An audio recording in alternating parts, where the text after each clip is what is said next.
Break पर जाने से पहले बीजेपी की परिवर्तन यात्रा की हम बात कर रहे थे। दरअसल परिवर्तन यात्रा के जरिए बीजेपी राजस्थान में सत्ता परिवर्तन का सपना देख रही है और इसके लिए उन सीटों पर ज्यादा फोकस किया जा रहा है जहां पिछले चुनाव में कमल खिल नहीं पाया था। आखिर क्या है परिवर्तन के लिए बीजेपी का पूरा प्लान, इस रिपोर्ट में देखते हैं।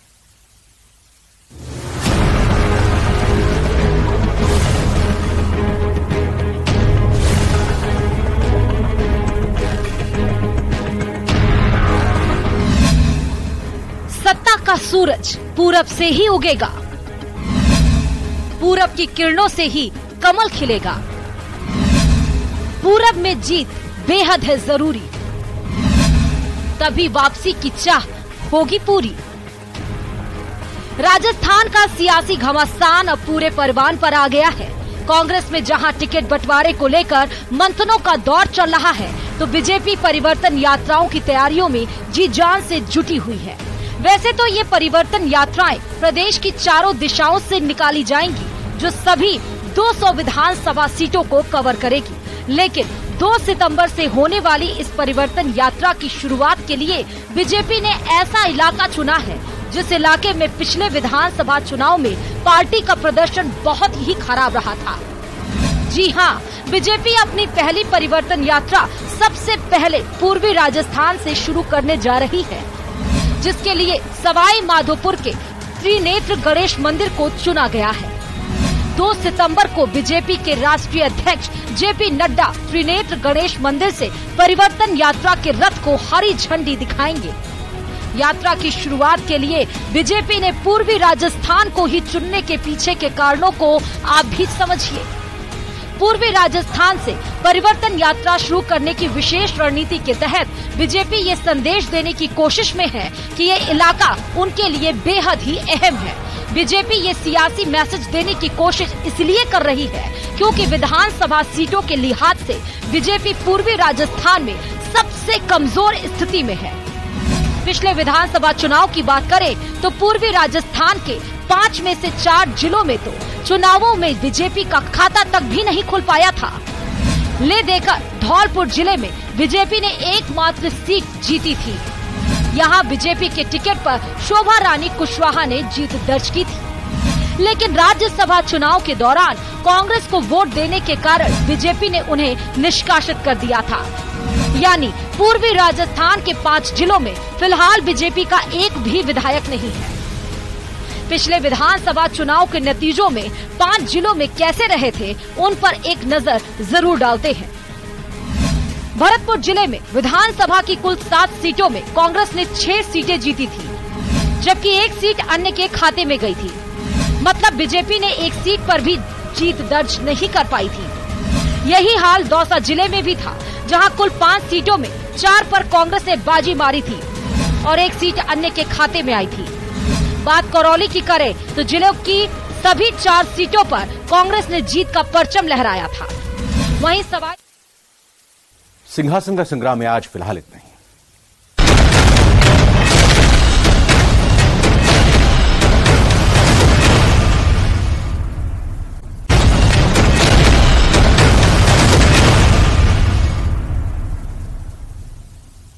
सिंहासन का संग्राम का वक्त हुआ है। नमस्कार, आपके साथ मैं रविंद्र सिंह। और चुनाव में टिकट का बंटवारा आसान नहीं होता है, यह कांग्रेस भी समझ रही है और बीजेपी भी। जमीनी स्तर पर टिकट बांटने का कांग्रेस का फॉर्मूला कितना सफल होगा, यह तो वक्त बताएगा। बहरहाल इस पहल में कांग्रेस के सामने मुसीबतों का पहाड़ खड़ा होता जा रहा है, तो बीजेपी ने तो इस झंझट से निकलने का शानदार फॉर्मूला भी निकाल लिया है। पार्टी का फोकस उन सीटों पर है जहां से पार्टी पिछला चुनाव हारी थी। लेकिन बीजेपी की परिवर्तन यात्रा से पहले वसुंधरा राजे की देव दर्शन यात्रा के सियासी मायने क्या है, तो आइए देखते हैं सियासी घटना और सियासी चिंतन को समेटे हमारा खास कार्यक्रम सिंहासन का संग्राम।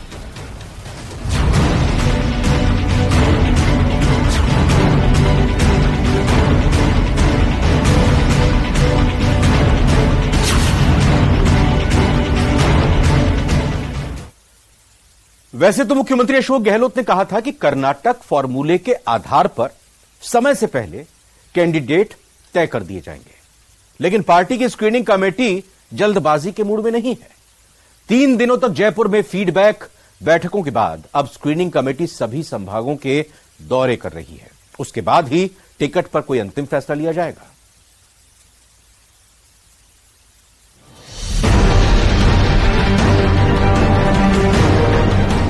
देर से ही सही दुरुस्त को लड़ाएंगे। टिकट बंटवारे में जल्दबाजी नहीं दिखाएंगे। फीडबैक बैठकों के बाद रणनीति में बदलाव। पूरी तरह ठोक बजाकर ही होगा कैंडिडेट का चुनाव। सब देखिए, जो प्रक्रिया है वो तो हम आपके साथ नहीं बात कर सकते, लेकिन ज्यादा से ज्यादा लोगों से मिलने की, बातचीत करने की, उनकी बात सुनने की हमारी कोशिश रहेगी। समय के साथ ही रणनीतियों में तेजी से बदलाव सियासत में सफलता का फॉर्मूला माना जाता है। तभी तो समय से पहले ही कैंडिडेट तय करने के कर्नाटक फॉर्मूले का दावा करने वाली कांग्रेस अब राजस्थान विधानसभा चुनाव में टिकट बंटवारे को लेकर फूंक फूंक कर कदम रख रही है। पार्टी ने पहले ब्लॉक और जिला लेवल से दावेदारों से आवेदन दिए। उसके बाद 28 अगस्त से 30 अगस्त तक राजधानी जयपुर के पार्टी वॉर रूम में बैठकों, फीडबैक बैठकों और 1-to-1 संवाद का दौर चला, लेकिन अभी भी टिकट की घोषणाओं को लेकर कोई पत्ते नहीं खोले जा रहे। जाहिर है टिकट बंटवारे को लेकर पार्टी जल्दबाजी के मूड में तो कतई नहीं है, बल्कि कैंडिडेट फाइनल करने के पहले वो सभी पहलुओं की बारीकी से छानबीन में जुटी है, ताकि जिताऊ कैंडिडेट की पार्टी की तलाश पूरी हो सके। लोग देख ही रहे हैं कि कितना जोश है, कितना उमंग है। ये तो आपको दिख ही रहा है कि कितना जोश है, कितना उमंग है, कितना उत्साह है। और हम भी चाहते हैं कि ज्यादा से ज्यादा लोगों से हम मिले। पूरे 2-2.5 दिनों में पूरे प्रदेश से लोग हमारे पास आए। हमने कोशिश की कि हम सबकी बात सुने, सबकी दरखास्त ले, और सभी में जो उत्साह है, हम तो चाहते हैं कि निर्वाचन आज ही हो जाए, हमारा पार्टी जीत रहा है। 3 नामों का पैनल बना लेंगे, कब तक? ये कोई डेडलाइन? ठीक है, ये हमारी पार्टी के अंदर बात है। ये मैं मीडिया के सामने क्यों बोलूं? मैं चर्चा होगी, जो हम जीतने वाले हैं, जो जिताएंगे वही आगे बढ़ेंगे। 3 दिनों तक फीडबैक और 1-to-1 संवाद के बाद कांग्रेस स्क्रीनिंग कमेटी के अध्यक्ष गौरव गोगोई उत्साहित दिखे। उन्होंने दावा किया कि जनता के आशीर्वाद से इस बार राजस्थान में इतिहास बनने जा रहा है। इतिहास बनने वाला है, दोबारा कांग्रेस पार्टी जीतने वाली है, बस। तो वही तो इतिहास बनने वाला है। देखिए आप लोग देखिए, 25 साल का ट्रेंड है, रिपीट नहीं होती है सरकार, तो कैसे, कौन सा फॉर्मूला है? जादू की छड़ी लेके आए आप? जादू की छड़ी नहीं है, लोगों का आशीर्वाद है, लोगों का प्रेम है और कांग्रेस कार्यकर्ताओं का मन और लगन है, बस। वहीं पीसीसी चीफ गोविंद सिंह डोटासरा ने कहा कि ब्लॉक और जिला लेवल से आए आवेदनों की सूची बनाई जाएगी। उस पर प्रदेश चुनाव समिति और स्क्रीनिंग कमेटी चर्चा करेगी, जिसके बाद उम्मीदवार तय किए जाएंगे। देखिए, अभी तो हमारे पास जो सूची आ रही है, क्योंकि मैं प्रदेश इलेक्शन कमेटी का चेयरमैन हूं और हम सब लोग दोबारा बैठेंगे। जो हमारे 2 मेंबर साहिबान गए थे पीसीसी के, वो यहाँ जमा करा रहे हैं प्रदेश कांग्रेस कमेटी में। अभी जो उन्होंने पैनल दिया है, आवेदन लाए हैं, उनकी हम लोग यहाँ पर सूची बनाएंगे और वो सूची बना करके उसके बाद में ब्लॉक ने और डीसीसी ने और सीसी के पीईसी के मेंबरों ने क्या रिकमेंडेशन की है, उसको हम लोग चर्चा करेंगे हमारी प्रदेश इलेक्शन कमेटी में।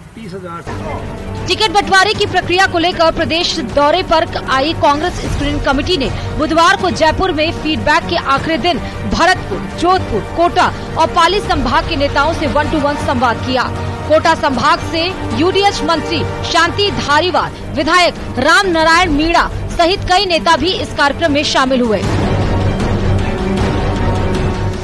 अब जयपुर में फीडबैक लेने के बाद स्क्रीनिंग कमेटी संभागों में जाकर नेताओं कार्यकर्ताओं से मिलेगी, उनके विचार जानेगी। उसके बाद ही टिकट बंटवारे का फाइनल फॉर्मूला तैयार हो पाएगा। न्यूज़ 18 राजस्थान के लिए जयपुर से बाबूलाल धायल की रिपोर्ट।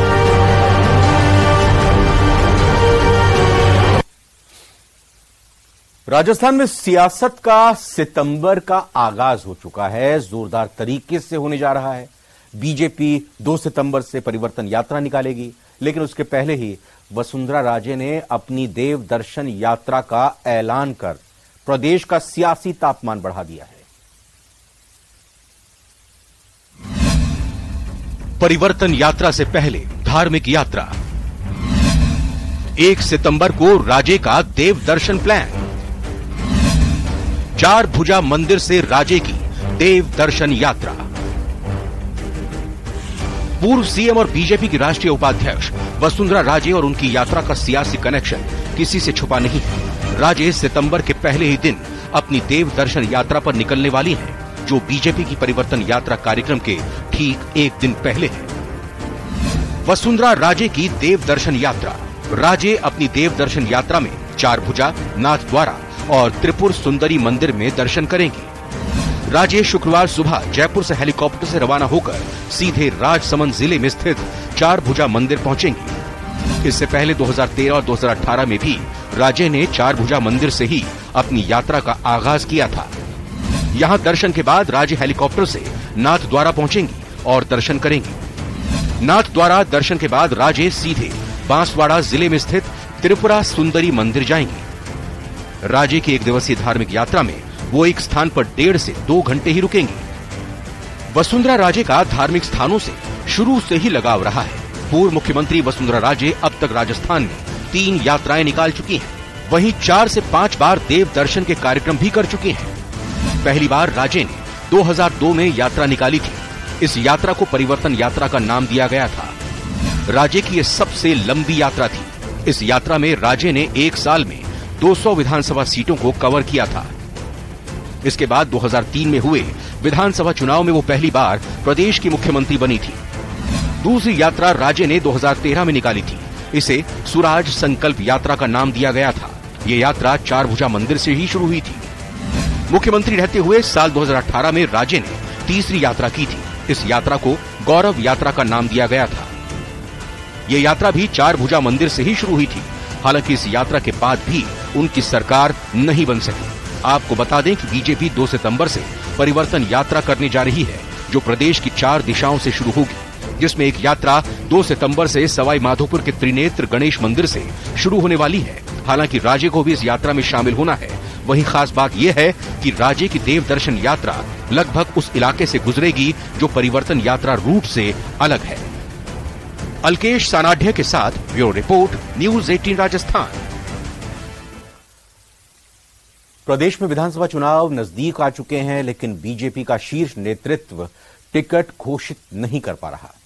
जबकि मध्य प्रदेश और छत्तीसगढ़, जो कि दोनों चुनावी राज्य हैं, वहां पार्टी अपनी पहली सूची जारी कर चुकी है।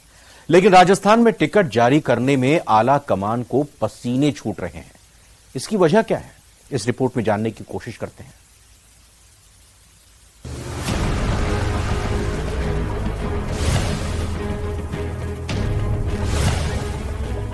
टिकटों की घोषणा पर सस्पेंस बरकरार।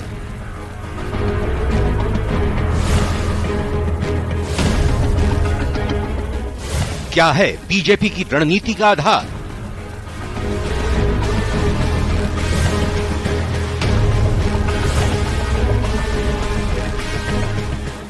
परिवर्तन यात्रा पर फोकस या फिर डर? जिनका टिकट कटा वो जा सकते हैं दूर।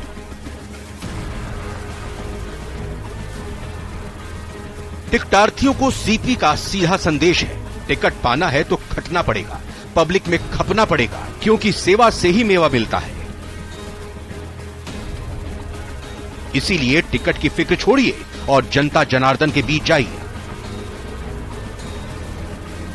मोदी सरकार की कल्याणकारी योजनाओं का प्रचार कीजिए। हमारी एक विस्तारित योजना, विशेष संपर्क योजना चल रही है। हर घर जाकर मुझे कई लोग आते हैं रिज्यूम लेकर कि मुझे यहां से टिकट चाहिए, मुझे यहां से टिकट चाहिए। मैंने कहा टिकट मेरे पास नहीं है बेटा, टिकट है वहां हमारे बूथ के कार्यकर्ता के पास और जनता के पास, उनके पास चले जाइए। बाकी सारी रिपोर्ट कार्ड दिल्ली वालों के पास है। यहाँ जयपुर आने की आवश्यकता नहीं है। आप जनता के बीच में रहिए और बूथ के कार्यकर्ताओं के साथ, शक्ति केंद्र कार्यकर्ताओं के साथ जनता के पास और जिन योजनाओं का लाभ मोदी सरकार का जनता को मिला है उनके पास जाइए, आपका टिकट आपके घर बैठे आएगा, आप कार्यकर्ताओं के बीच में नहीं। बीजेपी प्रदेश अध्यक्ष सीपी जोशी इन दिनों भगवान श्री कृष्ण के कर्मण्यवाधिकारस्ते जैसे आर्ष वाक्य को अलग अलग संदर्भों में उद्धृत करते फिर रहे हैं, लेकिन सीपी की बात जितनी सीधी और सपाट दिखाई देती है उतनी है नहीं। जानकार इसके गहरे मायने बताते हैं। उनकी माने तो बीजेपी मध्य प्रदेश और छत्तीसगढ़ की तर्ज पर राजस्थान में टिकटों की घोषणा नहीं करने जा रही। प्रदेश में परिवर्तन यात्रा के बाद ही पहली लिस्ट जारी हो सकती है। माना जा रहा है कि इसी वजह से 27 अगस्त को दिल्ली में होने वाली केंद्रीय चुनाव समिति की बैठक भी स्थगित होगी, लेकिन तैयारी में कहीं कोई कमी नहीं। केंद्रीय चुनाव समिति कहेगी तो उस समय हम लोग जरूर उनके पास प्रस्ताव लेके जाएंगे और केंद्रीय चुनाव समिति इस पे निर्णय लेगी। हमारी तैयारी सब है, उसमें कोई दिक्कत नहीं है। दरअसल पार्टी को डर है कि टिकट घोषणा अभी कर दी तो जिनका टिकट कटा वो परिवर्तन यात्रा से सम्मानजनक दूरी बना लेंगे। आपको बताते चलें कि बीजेपी ने मध्य प्रदेश और छत्तीसगढ़ में विधानसभा चुनाव की घोषणा से पहले ही 17 अगस्त को पहली लिस्ट जारी कर दी। इसी तर्ज पर राजस्थान में भी कमजोर सीटों पर टिकटों की घोषणा की बात चल रही थी, लेकिन अब केंद्रीय नेतृत्व ने प्रदेश नेतृत्व से चर्चा के बाद इसे टाल दिया। तभी सीपी जोशी बड़े आश्वस्तकारी अंदाज में कहते हैं कि जो काम नियत समय पर होने हैं वो निश्चित रूप से होंगे। जो काम नियत इस समय पर होने हैं वो बिल्कुल निश्चित रूप से होंगे। जब समय आएगा तो उस समय पे वो सारे काम को हम लोग पूरा करेंगे। गौरतलब है कि प्रदेश में 2 सितंबर से परिवर्तन यात्राएं शुरू हो रही हैं। प्रदेश की चारों दिशाओं से ये परिवर्तन यात्राएं निकाली जाएंगी। ये प्रदेश की 200 विधानसभा सीटों को कवर करेंगी। पार्टी का पूरा फोकस इस समय इन्हीं परिवर्तन यात्राओं पर है, जिसे कांग्रेस पूरी तरह खारिज कर रही है। उसके फ्लॉप होने की भविष्यवाणी कर रही है। ये तो पहले यात्रा हुई था तो निकाल ली इन्होंने परिवर्तन, आक्रोश, और ये तो हो गई फैल, और ये सुपर फैल होंगी अब, क्योंकि ये वर्चस्व की लड़ाई है, यात्रा नहीं है। ये परिवर्तन है, इनके यहाँ के राजस्थान के जो नेतृत्व है उसको परिवर्तन की यात्राएं हैं ये। दरअसल परिवर्तन यात्रा के जरिए बीजेपी प्रदेश में अपने पक्ष में माहौल बनाने का प्रयास कर रही है। प्रदेश नेतृत्व पूरी तरह से इन यात्राओं में व्यस्त रहेगा, वहीं केंद्रीय नेता भी यात्रा में शामिल होंगे। ऐसे में इस समय टिकटों की घोषणा करके बीजेपी किसी भी तरह से परिवर्तन यात्रा से ध्यान नहीं भटकाना चाहती। जानकारों के मुताबिक जिस भी विधानसभा क्षेत्र से परिवर्तन यात्रा गुजरेगी उस विधानसभा सीट से टिकट के दावेदार भीड़ जुटाकर शक्ति प्रदर्शन करने का प्रयास करेंगे। अगर पहले से टिकट की घोषणा कर दी जाती है तो केवल टिकट पाने वाला उम्मीदवार ही परिवर्तन यात्रा में जोश के साथ शामिल होगा। जिनका टिकट कटेगा वो यात्रा से दूरी बना सकते हैं या तटस्थ रह सकते हैं। ऐसी स्थिति में परिवर्तन यात्रा में भीड़ नहीं जुटने का खतरा भी बना रहेगा। और तो और पार्टी को टिकट से वंचित रहने वाले नेताओं की नाराजगी और बगावत का भी सामना करना पड़ सकता है। ऐसे में परिवर्तन यात्रा के दौरान अगर किसी तरह का विरोध होता है तो उससे भी पार्टी की इमेज और परिवर्तन यात्रा के उद्देश्य को नुकसान पहुंच सकता है। तभी परिवर्तन यात्रा की समाप्ति पर ही टिकटों की घोषणा की बात कही जा रही है। न्यूज 18 राजस्थान के लिए जयपुर से सौरभ गृहस्थी की रिपोर्ट।